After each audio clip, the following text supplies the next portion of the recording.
लक्ष्मण जी बोले तुरंत ले चलो। केवट बोलिए भैया बोले ठीक है, शाम को 7 बजे। बोले अरे सुबह का 8 बज रहा है, तुम शाम को 7 बजे? बोले पूरा दिन वेट करिए, अंधेरे में हिलाऊंगा। लक्ष्मण जी बोले क्यों?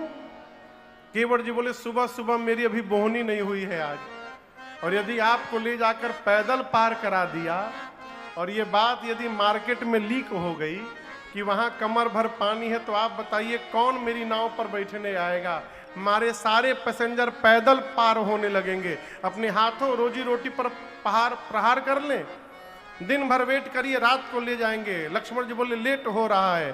केवट जी बोले धुलवा लीजिए। हम कहां बोल रहे हैं, अभी धुलवाइए, अभी पार। नहीं धुलवाना है, दिन भर वेट करिए, रात को हिलाऊंगा। भगवान चुप, कुछ नहीं बोले।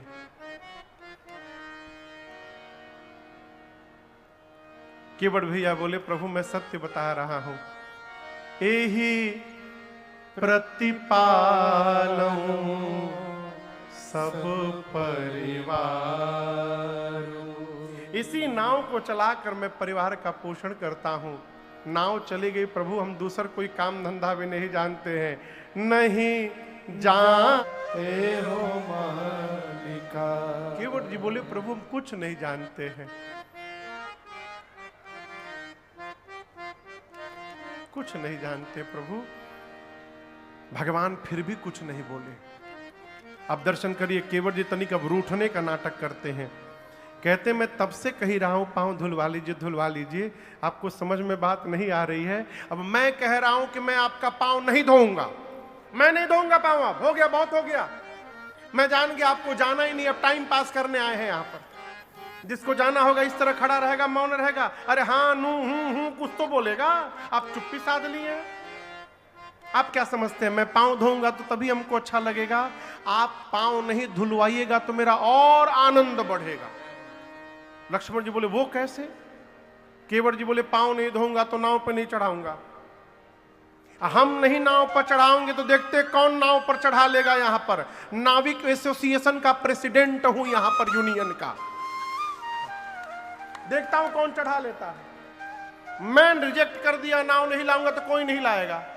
नाव पे नहीं चढ़ेंगे राम जी तो यहीं रह जाएंगे, और राम जी यदि यहीं रह जाएंगे तो नित्य दर्शन प्राप्त होता रहेगा। पार जाना है राम जी, तो अब तो मैं नहीं बोलूंगा, अब आपको कहना पड़ेगा कि केवट आओ, मेरा पांव धो, पखारो, हमको नाव पर बिठा के पहुंचाओ। अब मैं नहीं बोलूंगा। 2 मिनट केवट जी चुप रहे, राम जी भी चुप रहे। केवट भैया टेंशन में आ गए, आखिर बोल क्यों नहीं रहे हैं। तब अचानक केवट जी राम जी के चारों तरफ गोल गोल घूमने लगे। लक्ष्मण जी बोले ये क्या कर रहे हो? केवट जी बोले अब जाकर समस्या समझ में आई है, असली बीमारी क्या है। बोले क्या समझ लिए? केवट जी बोले राम जी जो कपड़ा पहने हैं ना, उस कपड़ा में कोई जेब नहीं बना है, कोई पॉकेट है ही नहीं। अब पॉकेट नहीं है इसका मतलब है कि राम जी भी ठीक मेरी तरह ही एकदम ठनठने गोपाल है कुछ। अब ये राम जी सोच रहे हैं कि नाव चलाएगा, गरीब है, कुछ देना पड़ेगा, इनके पास देने के लिए कुछ है ही नहीं, इसीलिए नहीं बोल रहे हैं ना राम जी, यही बात है ना। चलिए आपको मैं मुक्त करता हूं। केवट भैया बोले पांव पखारूंगा, नाव पर बिठाऊंगा, गंगा के पार पहुंचाऊंगा, और राम जी सौगंध लेकर कहता हूं मैं आपसे कुछ मांगूंगा नहीं, ऐसे ही पार उतार करके चुपचाप चला आऊंगा। केवट भैया कहते हैं पद कमल धोई चढ़ाई नाव, तुलसीदास नाथ कृपाल पार उतारी हो। अवलहीन तुलसीदास नाथ। गोस्वामी तुलसीदास जी कहते केवट भैया कहे प्रभु नाव पर बिठाऊंगा, पांव पखार कर गंगा के पार पहुंचाऊंगा, आपसे कुछ मांगूंगा नहीं, ऐसे ही उस पार उतार करके चला आऊंगा। आपको विश्वास न हो राम जी तो मैं आपकी सौगंध लेता हूं, आपके पूज्य पिताजी की सौगंध लेता हूं। जैसे केवट जी ने राम जी और महाराज दशरथ की सौगंध ली, लक्ष्मण जी को आया आवेश, निकाल लिए धनुष बाण, चढ़ाकर खींच दिया, मार दूंगा इसको। इसकी हिम्मत कैसे हुई पिताजी की, भैया की सौगंध लेने की। केवट जी बोले मैं मरने से नहीं डरता। और एक बात कहें, आपको लग रहा है आप मुझे मार देंगे, लेकिन मैं मरूंगा नहीं, मेरा उद्धार होगा। लक्ष्मण जी बोले वो कैसे तुम्हारा उद्धार होगा? केवट जी बोले मैंने सुना है मरते समय आपके भैया का यदि नाम मुख पर आ जाए तो जीव का उद्धार हो जाए। किसको मिलेगी जगत में? तुरंत मारिए। और एक बात कहूं, आप जैसे बाण मारेंगे ना, मैं गंगे जी में कूदूंगा। क्यों? अब मेरे घर वाले तो है नहीं कि मरते समय गंगा जल मुंह में डालेंगे, इसलिए बाण लगते मैं गंगे जी में कूद जाऊंगा, तब तक पीऊंगा जब तक मरी ना जाऊं। आपके भैया दयालु है, कम से कम मेरे अंतिम संस्कार तक तो रुकेंगे ना यहां पर। आप कहिए ना, एक तरफ गंगा रहेंगे, एक तरफ राम जी रहेंगे, दोनों के बीच में इस केवट की चिता सजाई जाएगी। ऐसा सौभाग्य संसार में किसको प्राप्त होने वाला है? लक्ष्मण जी तुरंत मारिए, I am ready to go, मैं अभी मरने को तैयार हूं। लक्ष्मण भैया राम जी से बोले भैया ये तो बड़ा ज्ञानी है, इतनी ज्ञान की बात कर रहा है, बाण पीछे रख दिए। केवट भैया बोले प्रभु मर जाऊंगा, परंतु जब तक पांव धोऊंगा नहीं, नाव पर पांव रखने नहीं दूंगा। है गोस्वामी जी कहते हैं, मति के फेर देनी, मति के फेर देनी, विपत्ति के टेर देनी, विपत्ति के टेर देनी। हाँ, मति के फेर देनी, मति के फेर देनी, विपत्ति के टेर देनी, विपत्ति के टेर देनी।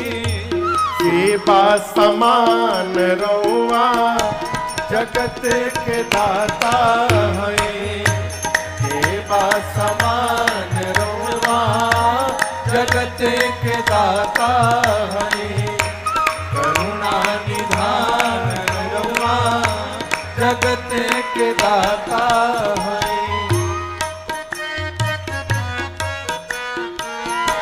ग्राह के मार दिहनी। केवट जी बोले प्रभु एक समस्या है, हम अकेले कैसे पखारेंगे? राम जी बोले अकेले मतलब? बोले नहीं, आप धोने के लिए बोले होते तो मैं धो देता अकेले, लेकिन अकेले पखारा नहीं जा सकता। पखारने के लिए अगल बगल पत्नी बच्चों को साथ में बिठाकर धोने का नाम है पखारना। आप हमसे पखारने के लिए बोले, हम अकेले कैसे पखारे? लक्ष्मण जी राम जी से बोले भैया इतना भारी शब्द क्यों बोले आप सीधा सीधा धोने के लिए बोल दिए होते, अब तो ये घर जाएंगे।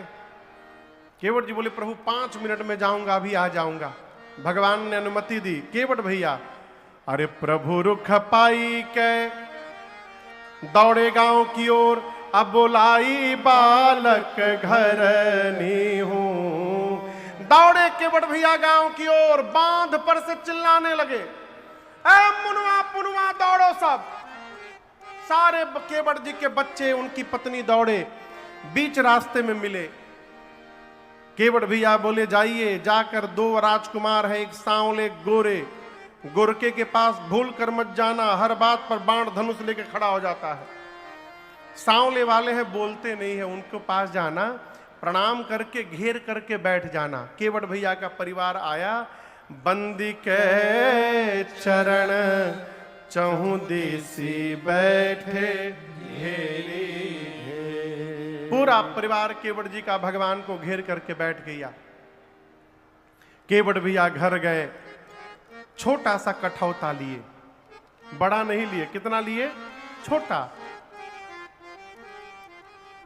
अरे छोटो सो कठौता भरी, आनी पानी गंगा जो को। धोई पाय पियत पुनीत बारी फेरी फेरी। इतना छोटा कठौता लेकर आए हैं केवट जी, जिसमें राम जी का एक ही पांव आए बस। जैसे जल लेकर आए, कठौता का साइज देखते लक्ष्मण जी आग बबूला, बोले भैया जानबूझ के छोटा लाया है ये। केवट जी बोले देखिए छोटा आदमी का सब सामान छोटा होता है, हमारे घर का सबसे बड़ा बर्तन यही, हम क्या करें। लाए जल लेकर आए, राम जी से बोले प्रभु दाहिना पांव रखिए। राम जी रखे, केवट जी धोए, बोले बाहर निकालिए, पोंछ करके बाहर निकाले। अब पूरा पानी पी गए, कहे प्रभु लेफ्ट वाला बाकी है, अभी फिर ले आता हूं पानी। दोबारा जाकर गंगा जल लाए, भगवान का बायां पांव धोए। धोने के बाद अब केवट जी बैठ गए। अब कठौता में से भगवान का पांव ही नहीं निकाल रहे।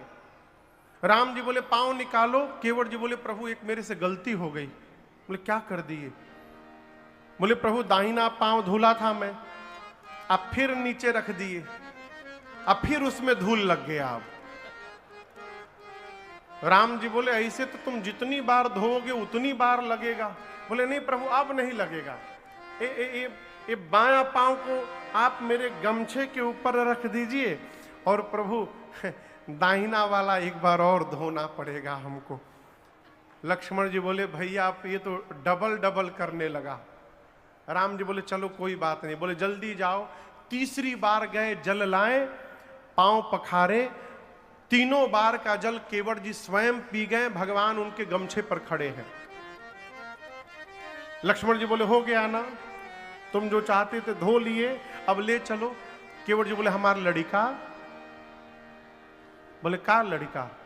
बोले ए राम जी हैं, हम जब पी रहे थे ना तो हमारा जो छोटका चुनुआ है ना, छोटका, ये हम पी रहे थे तो ये ऐसे मुंह खोल के बैठा था ये। राम जी बोले कहना क्या चाहते हो? प्रभु एक बार और धुलवा लीजिएगा ना तो थोड़ा थोड़ा परिवार को भी प्रसाद मिल जाएगा आपका, एक बार प्रभु, अंतिम बार। भगवान बोले ठीक है जाओ। चौथी बार गए, जल लाए, धोए और भगवान के सामने अपने बच्चों के मुख में चरणामृत डाल करके केवट जी ने अपने पूरे परिवार का उद्धार कर दिया, सबको चरणामृत पिला दिया। अंत में थोड़ा सा जल बच गया था चरणामृत का। केवट जी उठाए कठौता अपने पीने के लिए, लक्ष्मण जी हाथ पकड़ लिए, बोले रुको पहले तुम याद करो तुम्हारे घर का कोई छूट तो नहीं गया है, पहले तुम याद करो ठीक से। केवट जी बोले सब परिवार तो यहीं बैठा। नहीं नहीं, रिश्तेदारी में हितई में कोई हो, यहां आया हो, कोई नहीं, तो अब तुम पी जाओ। केवट जी पी गए। केवट लक्ष्मण जी बोले अब हो गया ना, तुम पी लिए, घर वाले पी लिए, पांव धुल गया, अब लेके चलो। केवट जी बोले गांव वाले? लक्ष्मण जी बोले मतलब आप लोग तो उतर के उस पार चले जाइएगा, हमको लौट के इस गांव में ही आना है वापस। गांव वाले हमको छोड़ेंगे? कहेंगे बेईमानी कर दी, अपने पी लिए, परिवार को पिला दिया, हम लोग को भूल गए। कि प्रभु क्यों झंझट में डालना चाहते हैं? इसके बाद तो कोई बचा ही नहीं है, किसके लिए बोलूंगा? अंतिम बार बोल रहा हूं। राम जी बोले एकदम लास्ट? बोले बिल्कुल लास्ट। बोले जाओ। पांचवी बार गए, जल लाए, धोए, सबको पार करने के बाद भगवान को नाव में बिठा कर केवट भैया गंगा के उस पार गए। सबसे पहले सीता मैया उतरी हैं, फिर राम जी उतरे हैं, फिर निषाद राजगुह उतरे, फिर लक्ष्मण भैया उतरे हैं और सबके उतरने के बाद अंत में केवट भैया उतरे हैं। और गोस्वामी जी कहते हैं केवट उतरे दंडवत कीन्हा, प्रभु ही सकुच एहि नहीं कछु दीन्हा। केवट भैया उतरने के बाद श्री राम जी को दंडवत करते हैं। आप कथा सुन रहे हैं, लगभग 4-5 घंटे बीत गए हैं केवट जी के पास राम जी को आए हुए, लेकिन आप याद करिए केवट जी ने अब तक राम जी को प्रणाम नहीं किया। ऐसे भी नहीं किया, हाथ भी नहीं जोड़ा। लेकिन जब गंगा पार कर लिए, राम जी उतरे, तो केवट जी नाव को बांध कर उतरे, और उतरने के बाद सबसे पहला काम केवट जी ने भगवान को दंडवत कर लिया है। पहले क्यों नहीं किया? केवट जी मन में सोचे यदि पहले प्रणाम कर लूंगा तो फिर जो राम जी बोलेंगे वो करना पड़ेगा। नहीं, मैं पहले अपने मन वाली करूंगा। अब मेरे मन वाली जब पूरी हो जाएगी तब उनको दंडवत करूंगा। अपने मन वाली किए और उसके बाद केवट भैया दंडवत किए। लेकिन आज राम जी ने केवट भैया को उठाया नहीं है। ये भगवान का स्वभाव नहीं है। भगवान के सामने यदि कोई गिर जाए तो भगवान उसको तुरंत उठा लेते हैं, लेकिन आज राम जी ने उठाया नहीं। भगवान और जीव में इतना ही अंतर है, हम अपने सामने किसी को खड़ा बर्दाश्त नहीं कर पाते, अब भगवान अपने सामने किसी को गिरा बर्दाश्त नहीं कर पाते। ये इतना सूक्ष्म अंतर है। इसीलिए भगवान के सामने गिरना है तो भगवान के सामने गिरिए। गिरा जा रहा हूं, उठा लो, उठा लो प्रभु अपने दर से, अब तो न टालो। गिरा जा रहा हूं, उठा लो, उठा लो प्रभु अपने दर से। खाली न जाता कोई दर से तुम्हारे, खाली न जाता कोई दर से तुम्हारे, द्वार खड़ा हूं नन्ही बाहें पसारे। कब से खड़ा हूं दर पे बाहें पसारे, चरणों की सेवा में अब लगा लो, लगा लो। गिरा जा रहा हूं, उठा लो, उठा लो प्रभु अपने दर से। आज श्री रघुनाथ जी ने केवट भैया को नहीं उठाया। क्यों नहीं उठाया? राम जी सोचते हैं कि केवट जी ने मना कर दिया है कि मैं कुछ नहीं लूंगा, लेकिन मैं तो श्रेष्ठ हूं ना। मेरा धर्म क्या यही कहता है कि केवट जी को बिना कुछ दिए भेज दूं आज, और यदि उठाऊंगा तो देना पड़ेगा। राम जी कहते हैं मेरे पास आज देने के लिए कुछ है ही नहीं, मैं उठाऊंगा तो दूंगा क्या। मारे संकोच के राम जी नहीं उठा रहे। और यहां दर्शन करिए, प्रभु के मन के भाव को मेरी मां जान गई, और सीता मैया ने बिना कहे हाथ से सोने की अंगूठी निकाली और राम जी से बोली, प्रभु आप संकोच छोड़िए, केवट भैया को ये अंगूठी दे दीजिए उतराई में। राम जी बोले, आप अपने हाथ से निकाल ली इसको। मां मुस्कुरा कर बोली, प्रभु ये मेरा हाथ नहीं है प्रभु। कन्यादान के समय जिस दिन मेरे पिताजी ने इस हाथ को आपके हाथ में सौंपा था, उस दिन से ये आपका हाथ बन गया प्रभु, ये मेरा हाथ नहीं है। और इस सोने की अंगूठी के आगे आपकी मर्यादा बहुत है, आपकी मर्यादा के आगे इसका कोई अर्थ नहीं प्रभु।